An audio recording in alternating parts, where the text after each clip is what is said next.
এটা লজ্জার বিষয়। আমি আমার বাচ্চা যখন ছোট একটা ফার্মের মুরগি কিনেছিলাম আজ থেকে 20 বছর আগে, সেই ফার্মের মুরগির গন্ধ আজও আমার নাকে লেগে আছে। আমি শিক্ষক হিসেবে খুব লজ্জা প্রকাশ করছি যে আমার বাচ্চাকে একটা দেশি মুরগি আজ থেকে 20 বছর ধরে আমি কখনো কিনে খাওয়াতে পারিনি। একজন শিক্ষক হিসেবে আমি এই যে নিদারুণ মিথ্যা কথা আপনাদের সামনে উপস্থিত করছি, প্রিয় সাংবাদিক ভাইয়েরা, আপনারা আমার এই মিথ্যা কথাকে চারদিকে ছড়িয়ে দিবেন যে 20 বছর ধরে একটা দেশি মুরগি আমরা কখনো খেতে পারিনি। কিন্তু আজকে সকালবেলা ঘুম থেকে ওঠার পরে দেখছি একটা কুচক্রী মহল আমার নামে বিভিন্ন সংবাদ প্রচার করছে যে আমি আমার চাঁদপুরে একটা 3তলা বাড়ি আছে, সে বাড়ির নিচে একটা কোচিং সেন্টার আছে, এবং আমার জামাই কুমিল্লার একটা প্রাথমিক বিদ্যালয়ের একজন প্রধান শিক্ষক। প্রিয় সাংবাদিক ভাইয়েরা, এই যে আমার নামে অপপ্রচার চালানো হচ্ছে, কিন্তু কথা কিন্তু সত্যি। সাংবাদিক ভাই, আপনি কিন্তু কাউরে বললেন না যে কি আমার জামাই যে একজন প্রধান শিক্ষক আর আমার যে একটা 3তলা একটা বিল্ডিং আছে। আপনি শুধু ওইটাই প্রচার করেন যে কি যে সেই মুরগির গন্ধ আজও আমার নাকের ভিতর লেগে আছে। ইন্দি আর একজনে হেতে বলে হেতার ফোলারে কোনোদিন জুস খাওয়াইতে পারে না। আবার পোলা বলছে যে আব্বা তাহলে জুস খাওয়াইতে না পারলে আমাকে তুমি ব্রেড আর কলা খাবো। বলতেছে বাবা ব্রেড আর কলা তো জ্বর হইলে খায়, এছাড়া তো মানুষ ব্রেড আর কলা খায় না। পরে পোলা বলতেছে আব্বা তাহলে দোয়া করো আমার যাতে জ্বর হয়, তাহলে তুমি আমার ব্রেড আর কলা খাওয়াইবা। আরেকজন বলতেছে তার বাচ্চা খাইতে চাইছে ইলিশ, আর হেতে তার বাচ্চারা খাওয়াই দিছে ফাঙ্গাস। বলছে বাবা এটাই খাও, এটাই হয়েছে কি একমাত্র ইলিশ মাছ, তুমি এটা খাও। এই লোক এখন আবার ফেসবুকে এসে কান্দাকাটি করতেছে, হেতের বউ নাকি বলছে হেতের লোকে গড় করতো না। লোকজন হাতে নিয়ে ট্রোল করে, সে ক্লাসে যাইতে পারতেছে না। আচ্ছা, আমার প্রশ্ন, আপনারা তো শিক্ষক শিক্ষিকা, আপনারা জাতির মেরুদণ্ড, আপনারা জাতির বিবেক, এবং আপনারা ভবিষ্যৎ গড়ার কারিগর। এই যে সামান্য বেতন বৃদ্ধির এই আন্দোলনটাকে নিয়ে আপনারা যে এই যে রাস্তাঘাটে এই যে একের পর এক মিথ্যা কথা বলতেছেন, এখন আধুনিক যুগ, ইন্টারনেটের যুগ, হ্যাঁ গ্লোবালাইজেশন যুগ, এই সময় আসে প্রত্যেকটা বাচ্চা কাচ্চার হাতে তো মোবাইল আছে, তারাও তো আপনাদের এই মিথ্যাচারগুলো দেখতেছে। আপনার প্রতিবেশীর হাতে মোবাইল আছে, তাদের কাছে ইন্টারনেট আছে, তারা তো আপনাদের মিথ্যা কথাগুলো দেখতেছে। তাহলে আপনারা যে এই যে আন্দোলনের নামে শিক্ষকতা পেশাটাকে যে এইভাবে ছোট করতেছেন, রাস্তায় নামাইতেছেন, মানে এটার কোনো ব্যাখ্যা আছে আপনাদের কাছে?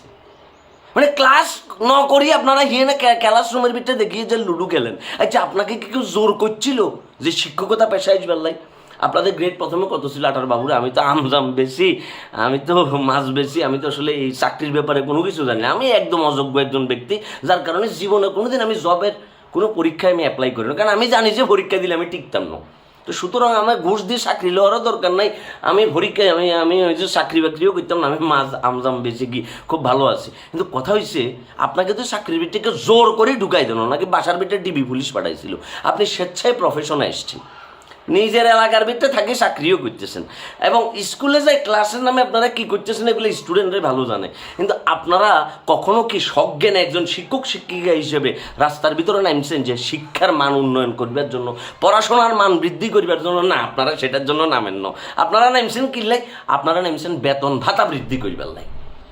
বেতন ভাতা বৃদ্ধি যেমন করাটা জরুরি, ওকে মানলাম বর্তমান সময় অনুযায়ী, তো দ্রুপ শিক্ষার মানটাও তো কি বৃদ্ধি করাটা জরুরি। এই ব্যাপারে কি আপনারা কখনো আন্দোলন করছেন?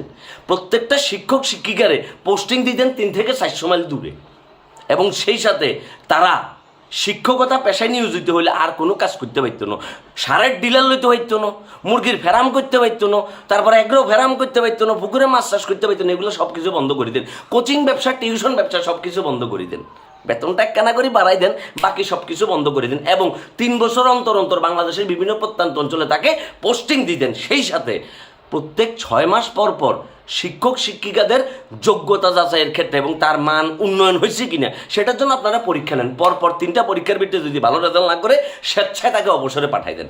এরকম সিস্টেম চালু করে দেন, দেখবেন যে কি আপনাদের কষ্ট করি তাদেরকে আন্দোলন থেকে সরাইতে হইতেছে না, তারা নিজেরাই চাকরি এটা সারি অন্য পেশায় চলে যাব। বাবুরে, আমি অযোগ্য মানুষ, কি বলতাম? তাদের যোগ্যতাটা একটু ভালো করে যাচাই করি দেখেন যে প্রাইমারি স্কুল হচ্ছে একটা বাচ্চার বেসমেন্ট গঠন করার সময়।